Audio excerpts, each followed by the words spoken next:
Hello everyone and welcome back to another video, and today I'll be reading full colour Captain Underpants and the Invasion of the Incredibly Naughty Cafeteria Ladies from Outer Space, and the subsequent assault of the equally evil lunchroom zombie nerds. Man, that is a long title. This book has tons of fun, lots of laughs, flip-o-rama! The third epic novel by Dave Pilkey. Now before I begin reading, I just wanted to say, if you haven't already, please like and subscribe. That way I can tell if you guys are enjoying these kinds of videos. And thank you guys for 260 subscribers and Happy New Year! If you guys like reading the books yourself, you can pause the video, mute me and read it yourself if you want. Just saying.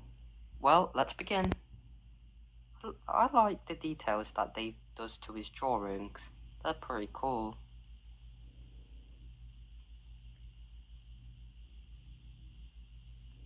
Hello, it's us again.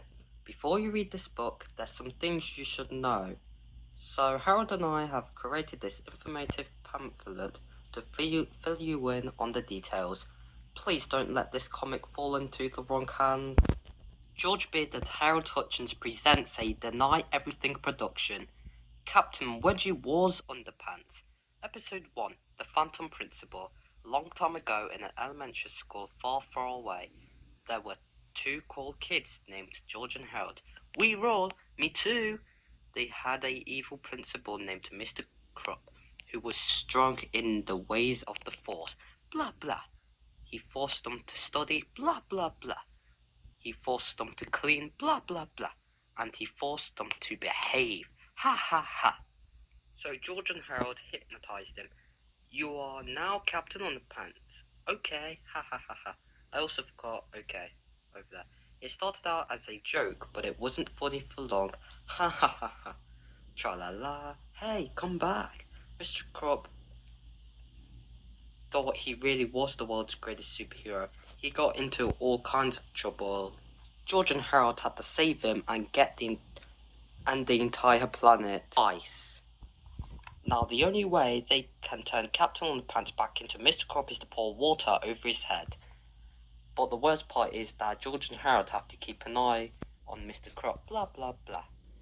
Because for some strange reason, whenever he hears somebody snap their fingers, snap, he turns back into you-know-who, tra-la-la. So whatever you do, please don't snap your fingers around Mr. Krupp. You heard the man. Please, please, please don't snap those fingers. This has been a public service announcement from George and Harold, who still deny everything. Chapter 1, George and Harold. This is George Beard and Harold Hutchins. George is the kid on the left with the tie and the flat top. Harold is the one on the right with the t-shirt and the bad haircut. Remember that now. If you are looking for a few words to describe George and Harold, you might come with kind, funny, smart, determined, and deep. Just ask their principal, Mr. Krupp. He'll tell you that George and Harold are kind of funny-looking smart Alex who are determined to drive everybody off the deep end. But don't listen to him. George and Harold are actually very clever and good-hearted boys. Their only problem is that they're 4th graders, and that George and Harold's school, 4th graders are expected to sit still and pay attention for 7 hours a day. George and Harold are just not very good at that. The only thing George and Harold are good at is being silly. Unfortunately, George and Harold's silliness gets them into trouble. Every now and then, sometimes it gets them into a lot of trouble. And one time, it got them into so much trouble, it almost caused the entire Earth to be destroyed by an army of giant evil zombie nerds. But before I can tell you that story, I have to tell you this story. Chapter 2, The Evil Space Guys. One dark, clear night in Pequot, Ohio, a flaming object was seen streaking across the quiet midnight sky. It shone brightly for a second or two, then fizzled out just above Jerome Howard's elementary school. Nobody gave it a second thought. The next day, everything seemed pretty normal. Nobody noticed anything different about the school. Nobody paid any attention to the roof, and of course nobody looked up and said, "Hey, what's what's that big spaceship thingy doing on the roof of the school? Perhaps if they had, the horrible ordeal that followed might never have happened, and you wouldn't be sitting here reading about it right now. But they didn't, it did, and well, here we are. As we can all plainly see, there was a spaceship on top of the building, and inside that spaceship were three of the most evil, hideous, and merciless spacemen ever to set foot on the roof of a small Midwestern elementary school. Their names were Zorks, Klax, and Jennifer. Their mission to take over planet Earth. First, said Zorks, we must find a way to infiltrate the school. Then, said Klax, we will turn all the children into giant, superpowered evil zombie nerds. Finally, said Jennifer, we will use them to take over the world. Zorks and Klax laughed and laughed. Silence, you fools, barked Jennifer. If our plan is to work, we must wait until it is naturally convenient.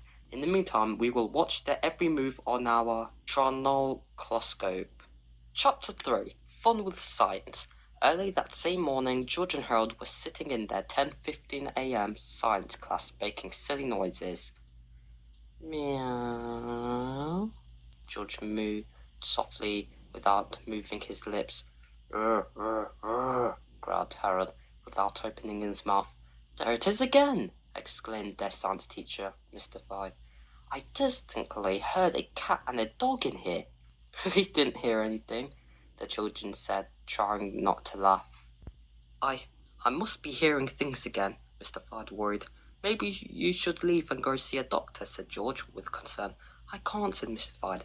Today is the day of the big volcano experiment. The children all groaned. Mystified science experiments were usually the most idiotic things on Earth. They almost never worked and were always boring. But today's experiment was different. Mr. Fard brought in a large, fake-looking volcano that he had made out of paper and mache. He filled with the volcano with a box of ordinary baking soda. Baking soda is also called sodium bicarbonate, explained Mr. Fard. Meow. Said Mr. Fard. Did any of you children just hear, never mind. Mr. Fard opened up a bottle of clear liquid. Now, watch what happens when I pour vinegar into the baking soda, he said. The children watched as the tiny volcano started to rumble. Soon, a large glob of foamy goops spurted out the top. The goop poured over the desk and dripped onto the floor, creating a huge mess. Oops, said Mr. Fard. I guess I used too much baking soda. George and Harold were stunned. How did you do that? Asked Harold. Well, said Mr. Fard, the vinegar acts as a liberating agent, which releases the gaseous carbonate, radical element of the sodium bicarbonate. Meow. Mr. Fard paused. Excuse me, children. I've got to go and see a doctor. Mr. Fard put on his coat and hurried out the door. George and Harold got up and studied the messy volcano experiment with great interest. Are you thinking what I'm thinking? Asked George. I'm thinking what you're thinking, said Harold. Chapter 4. The Setup. After school, the two boys raced to George's house and got down to business. George and Harold sat down and began creating a bogus cupcake recipe. We'll just add a box of baking soda and a bottle of vinegar to this recipe, said George, and whoever makes these cupcakes will get a big surprise. Let's add 2 boxes of baking soda and 2 bottles of vinegar to the recipe, said Harold. That way they'll get an even bigger surprise. Good idea, laughed George. Chapter 5. Mr. Crop's Crispy Cupcakes. The next morning at school, George and Harold strolled into the cafeteria and taped a festive-looking card to the kitchen door. Soon the lunch ladies arrived.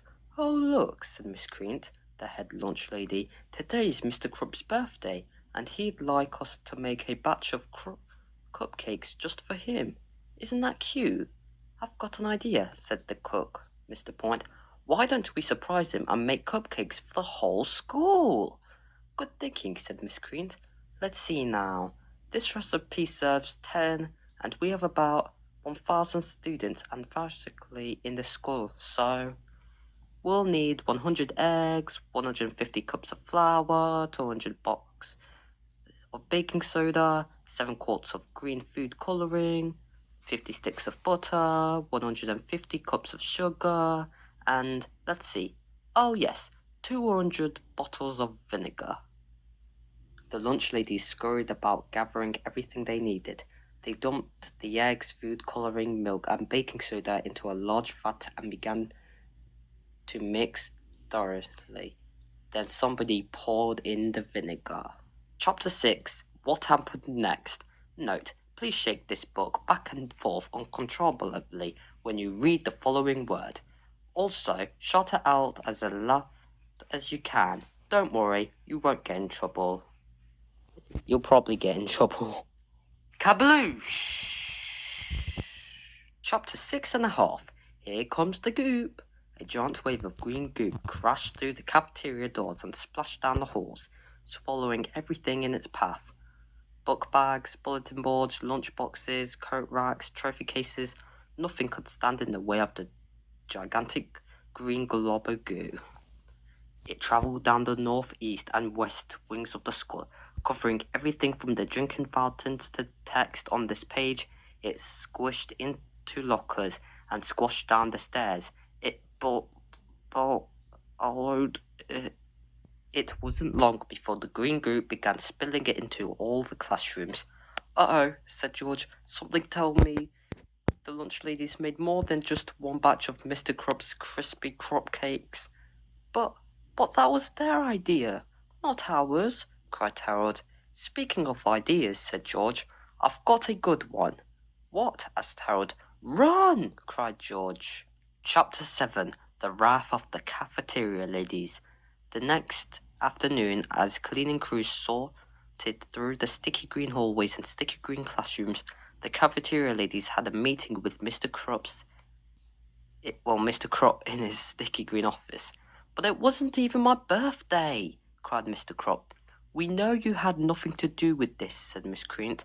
We think it was those two awful boys, George and Harold.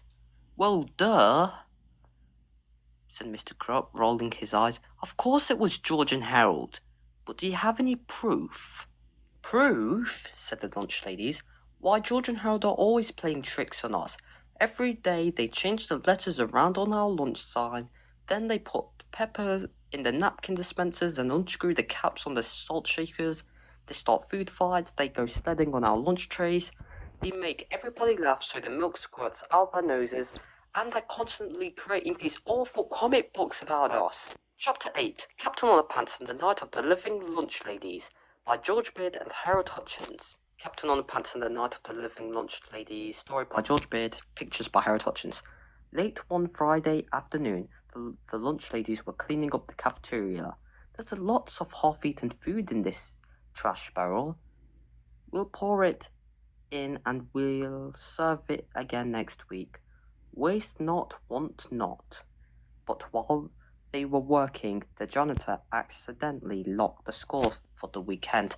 The lunch ladies were trapped inside. Help! They were forced to eat their own food to survive. Past the lips and over the gums. Look out, Tommy. Here it comes. When the janitor returned on Monday morning, the lunch ladies were dead, victims of their own cooking. Oopsie daisies, the janitor took the dead lunch ladies up the hill to bury them. That looks like a good place. But it wasn't. Crash! Help! The lunch ladies arose from the dead. They're hungry for brains and they just attacked the gym teacher. But I thought she said they were hungry for brains. This looks like a job for... Crash! Captain Underpants! What seems to be the problem? Living dead lunch ladies, don't worry, I'll give them the wedgies. Oh no, wedgie power doesn't work on the living dead. They got into a big fight. Captain Underpants was faster than a speeding waistband, more powerful than boxer shorts, and able to leap tall buildings without getting a wedgie, tra-la-la. But the lunch ladies were strong too. They ran faster than their runny meatloaf gravy. they were more powerful than the stench of their sloppy Joe casserole, and they could leap tall buildings with the gassy after effects of their Texas-style chili con carne. Brrrt. Soon they were all on top of the tall building.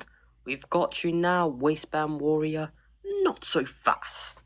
Captain Underpants pressed a button on his utility waistband. Click, and out popped a roll of toilet paper. "Even the living dead can't escape the toilet paper of justice," Captain Underpants showed the lecherous lunch ladies. But they had a trick up their sleeves. They poured the steak sauce on the toilet paper of justice. "We're free! Let's get him, girls!" "Uh-oh." Captain Underpants tossed the toilet paper of justice. Up it went, and he swung to safety. Clunk, splat, goosh, the lunch ladies weren't so lucky. Tra-la-la, hooray for Captain Underpants, the end. Chapter 9, Quitting Time. "We're fed up with those boys," cried Miss Cringe. "They're always making fun of our cooking." "Yeah," said Mr. Point. "Our food isn't that bad. I ate here once and hardly got sick at all." "Well, I can't punish them if we don't have any proof," said Mr. Crop. "Fine," said the lunch ladies. "Then we quit." Ladies, cried Mr. Crop. "Be reasonable. You can't just quit on short notice." But the lunch ladies didn't care. They marched right out of Mr. Crop's sticky green office, and that was the end of that. "Rats!" cried Mr. Crop. "Now where am I going to find 3 new lunch ladies by tomorrow morning?" Suddenly there was a knock on Mr. Crop's door. 3 very large women wearing lots of makeup walked into his office. "Hello," said the first woman. "My name is Zork CT. These are my sisters, Clack CT and Jennifer E.T. We've come to apply for jobs as cafeteria ladies." "Wow," said Mr. Crop. "Do you have any experience?" "No," said Clack CT. "Do you have any credentials?" asked Mr. Crop. "No," said Zorky T.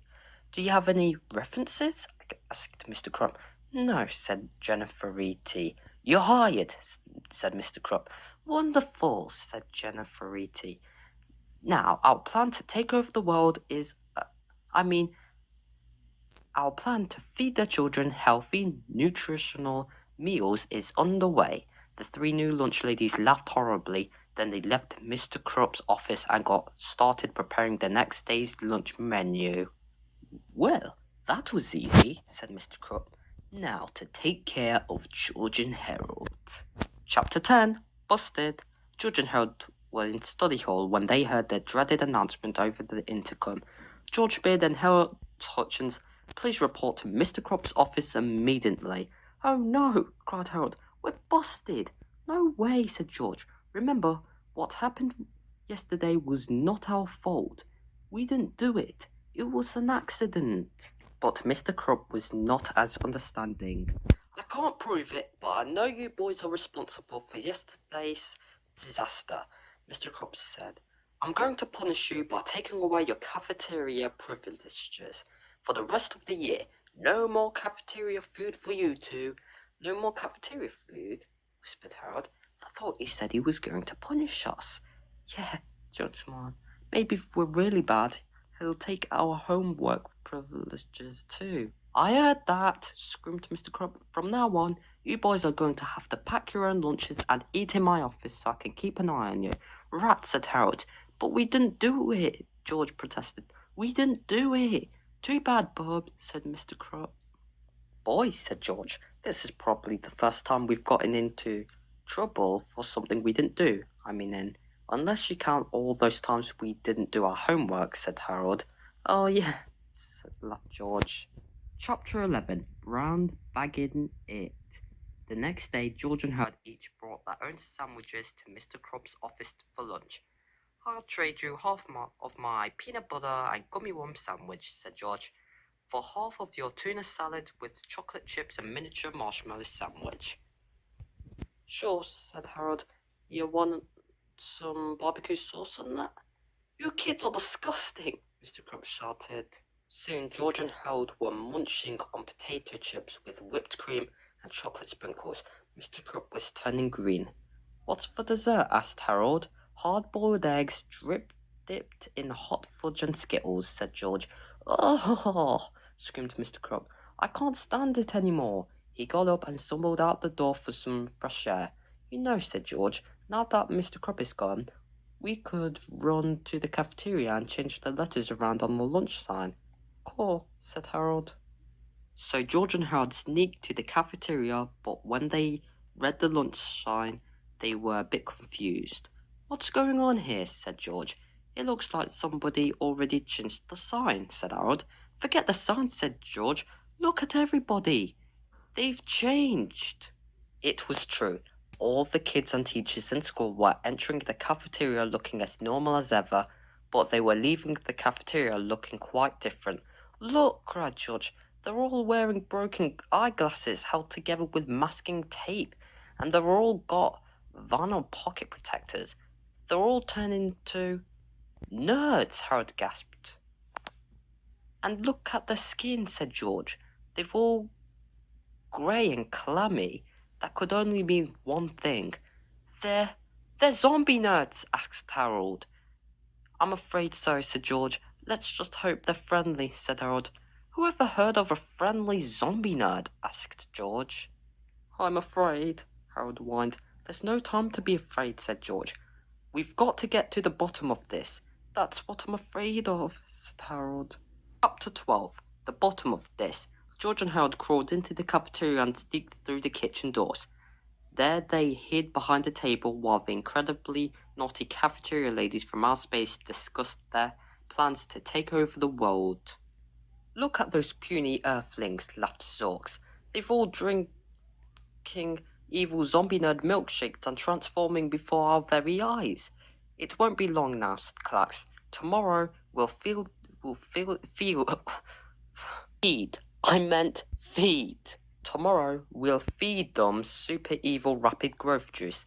Then they'll grow to the size of exclusive trees. Exactly, sneered Jennifer. Then we will unleash our giant evil zombie nerds upon the earth, and soon the planet will be ours. The three evil space guys threw back their heads and laughed hysterically. We've got to tell Mr. Crump about this, Harold whispered. Right, whispered George. But first, we've got to get rid of that super evil rapid growth juice. George carefully reached up and swiped the carton of juice. What should we do with it? Asked Harold. Let's pour it out the window, said George. That way, it won't do any damage. Good idea, said Harold. While the naughty cafeteria ladies continued laughing, George quietly emptied the carton of super evil rapid growth juice out the window. You know, whispered Harold, Mr. Crump is never going to believe that sinister cafeteria ladies from our space have turned everybody into evil zombie nerds. Sure he'll believe us. He's got to believe us, said George. I hope he believes us. Chapter 13. He doesn't believe them. That's the most ridiculous story I've ever heard, laughed Mr. Crump. But it's true, cried Harold. Yes, said George. Everybody in the entire school is an evil zombie nerd. The kids, the teachers, everybody. All right, said Mr. Crump. I'll prove it to you. He pressed the button on his intercom and called for his secretary. Soon, Miss Anthorpe entered the room. She was dressed in a pink polka dot polyester dress with orthopedic knee-high stocking and ugly brown arch support loafers. See, said Harold. She's dressed like a nerd. She's always dressed like that, snapped Mr. Crump. But she's grey and clammy and reeks of freakish zombified death, cried George. She always smells like that, Mr. Crump argued, and she always grey and clammy too. George and Harold had to admit that school secretaries were not very good subjects to compare and contrast with evil zombie nerds. But then Miss Anthorpe leaned over and took a huge bite out of Mr. Crump's desk. Must destroy Earth, she moaned as she took another bite. Even Mr. Crump had to agree that Miss Anthorpe was acting a bit more evil than usual. Munch, munch. So George and Harold took Mr. Crump down to the cafeteria to confront the evil lunch ladies. Suddenly, out of the shadows stepped the evil Zorks. Gotcha! Zorks cried as he grabbed onto Harold's shoulders. Ah! Screamed Harold. He squirmed away, pulling Zork's gloves off and revealing two slimy green tentacles. See, Mr. Crump, said George, we told you they were space guys. You fools! Screamed Zorks. Now we will destroy you! The evil Zorks pointed his tentacle at George, Harold, and Mr. Crump and snapped his fingers. Snap! Suddenly, Mr. Crump began to change. A heroic grin spread across Mr. Crump's face. He threw out his chest and placed his fist firmly at his side, looking quite triumphant. Uh-oh, said George. That evil space guy just snapped his fingers. Now Mr. Crump is turning into you-know-who. Hey, wait a second, said Harold. Tentacles don't have fingers. You can't snap a tentacle. There's no time to argue the physical improbabilities of this story, said George. We've got to stop Mr. Crump from changing into Captain Underpants before it's too late. Chapter 14. It's too late. Mr. Crump turned and dashed out the door. His clothes flew off behind him as the hallway echoed with jubilant proclamations about the superiority of underwear. George and Harold dashed after him, but the door was quickly blocked by Zorks, Clax, and Jennifer. You want to get out of this kitchen? The evil Jennifer mocked. You got to go through us. George grabbed a rolling pin. Harold grabbed a cast iron frying pan. I sure hope we don't have to resort to incredibly graphic violence, said Harold. Me too, said George. Chapter 15. The Incredibly Graphic Violence Chapter, Part 1 in Flipperama. Rama. Warning, the following chapter contains terribly inappropriate scenes that certainly do not belong in a children's book. If you are offended by such senselessness, please put this book down immediately, raise your arm over your head, and run screaming to your nearest shoe store. When you get there, ask them to make you a cheeseburger. No, this probably won't help you a bit, but we think it will be funny. Introducing Flipperama. Lately, there have been many groundbreaking advances in the field of animation. There's Claymotion, Dymation, Japanese anime, and even computer animation. But if you ask us, nothing beats the economy-sized thrills of cheesy animation technology, also known as Flip-O-Rama. Okay guys, before we begin seeing Flipporamas, I just want to let you know that I will no longer be adding sound effects. No questions why. Just enjoy the video, please. George pins a predator.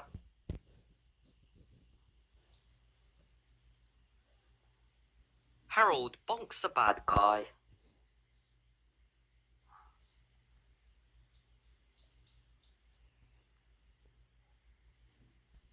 George and Harold save the day. For now.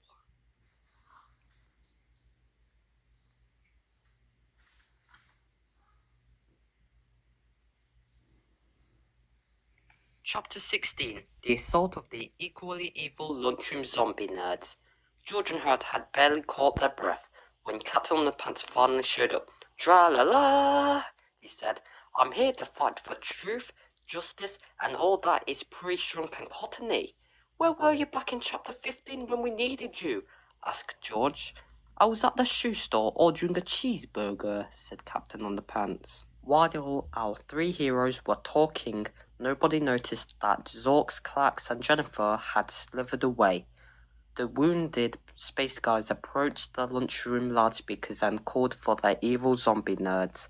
Zombie nerds, instructed Jennifer. Destroy Captain Underpants and his little friends too. Soon, every evil zombie nerd in the entire school put down their magazines and headed for the cafeteria. Must destroy Underpants, they groaned. Must destroy Underpants. Suddenly, our three heroes were surrounded by evil, vicious zombie nerds. Closer and closer they came. Oh no, cried George. What do we do now? To the underwear cave, shouted Captain Underpants. There is no underwear cave, said Harold. Really? Said Captain Underpants. Well, let's just climb up that ladder instead.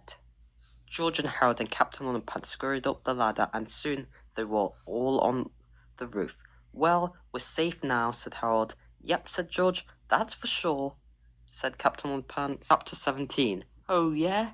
It didn't take long before George, Harold, and Captain Underpants looked behind them. Hey, said Harold, what's that big spaceship thingy doing on the roof of the school? And where did that super evil, rapidly growing dandelion come from? Asked Captain Underpants.